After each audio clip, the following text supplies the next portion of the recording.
कि जिनको भी हम जिताते हैं और वो हमारे वोट का फायदा उठा करके और पैसों में जाकर के या किसी कारण व स्वार्थ के कारण वो बिक जाते हैं। बहुजन समाज में जन्मे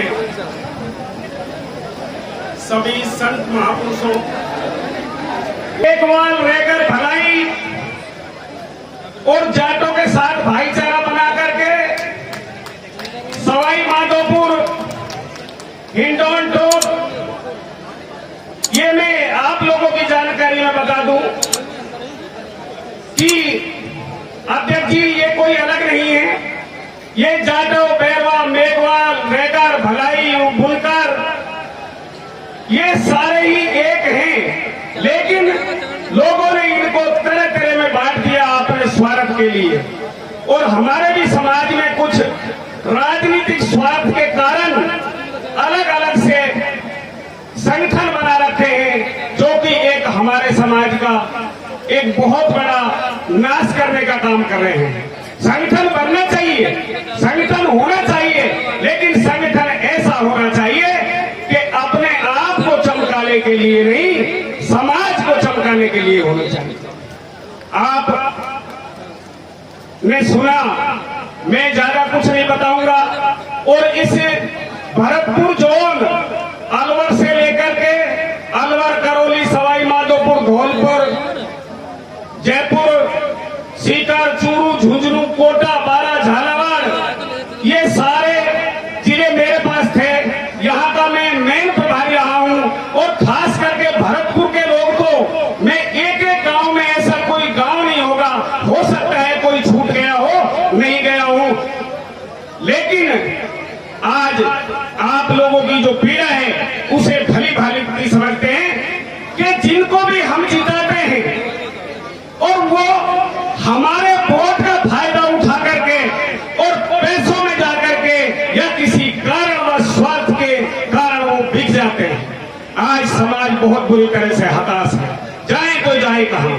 लेकिन बाबा साहब के कार्रवाई को जो मान्यवर साहब काशीराम जी ने आगे बढ़ाया, इसी प्रकार से जैसे भाई चंद्रशेखर जी बढ़ा रहे हैं, पहले मान्यवर साहब ने DS4 बनाई और जब उन्होंने देख लिया, जैसे कि आज जो भीम आर्मी भाई चंद्रशेखर ने बनाई है, लेकिन जब साहब काशीराम जी ने सोचा कि इस संगठन से मैं लड़ाई भी करवा सकता हूं और इन लोगों को मैं कुर्बान नहीं होने दूंगा, लेकिन इनके अंदर राजनीतिक चेतना बहुत जरूरी है। जब राज तुम्हारा होगा तो कोई तुम्हारे ऊपर जुल्म नहीं करेगा।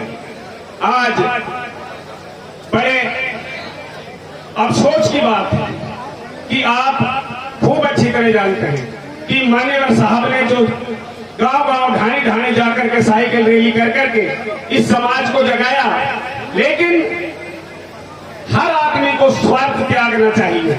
उस महापुरुष का मिशन है ये, जिसने कसम खाई थी एक सरकारी अधिकारी होते हुए, और उसने कसम खाई कि मैं आज से बाद में मेरे घर नहीं जाऊंगा, आज से बाद मैं कोई शादी नहीं करूंगा, नहीं मैं किसी प्रकार का बैंक बैलेंस बनाऊंगा और मेरा पूरा जीवन इस समाज के लिए होगा।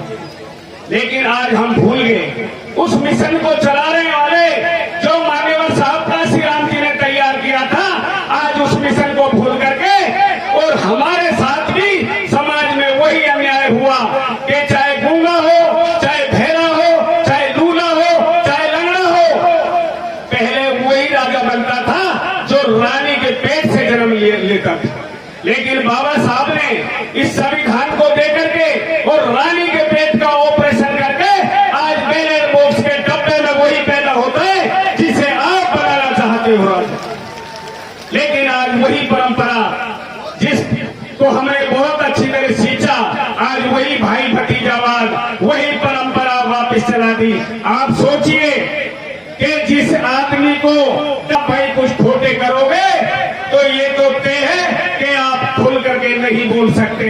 आज ट्विटर की राजनीति नहीं रही दोस्तों, आज राजनीति अगर रही है तो भाई चंद्रशेखर जैसी रही है। आप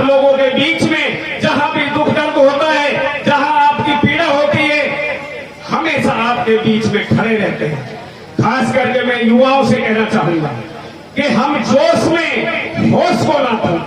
एक किसी भी जाति के ऊपर किसी भी जाति में गुनाहगार हो सकता है, लेकिन ये खास करके व्हाट्सएप वाले भाइयों से कहना चाहूंगा कि पूरी की पूरी जाति को गालियां ना काटें, क्योंकि आज हर समाज में अच्छे लोग भी हैं और हर समाज में बुरे लोग भी हैं। मैं एक कहानी के साथ में, आप लोगों ने देखा इस भारतीय जनता पार्टी और कांग्रेस ने जो आज इन समाजों की जो हालत की है, आज जाट समाज है, आज जाट समाज आपके बीच में काफी तादाद में है, लेकिन ये भी गुमराह है। आप देखिए इन लोगों को भी पूरी तरह से जानकारी नहीं है। आप लोगों के बीच में मैं एक छोटा सा उदाहरण दे रहा हूं। मुजफ्फरनगर का एरिया, जाटों के सरदार चौधरी चरण सिंह जी वहां के एक तरह रहनुमा थे, रहनुमा। लेकिन इन लोगों ने, चालाक लोगों ने क्या किया कि जाटों को और मुसलमानों को लड़ा दिया, और जाटों और मुसलमानों को लड़ा करके और जो उनकी विरासत थी उस विरासत को भी इन लोगों ने बर्बाद कर दिया। आज जयंत चौधरी जी उसी इलाके से हार गए जहां पर मुसलमान और जाट एक थाली में खाना खाते थे दोस्तों, लेकिन ये समझ नहीं सकते। आज का जमाना वो है कि चाहे मेरी दीवार गिर जाए लेकिन पड़ोसी की बकरी मर जानी चाहिए। क्यों? कि वो सोचते हैं कि यार ये चमार ऊपर नहीं उठने चाहिए, चाहे हमें कुछ भी कुर्बानी देनी पड़ जाए। तो उन लोगों को भी सोच बड़ी करनी होगी दोस्तों। आपने देखा ये हमारा जो समाज है, खास करके इस देश के अंदर लोग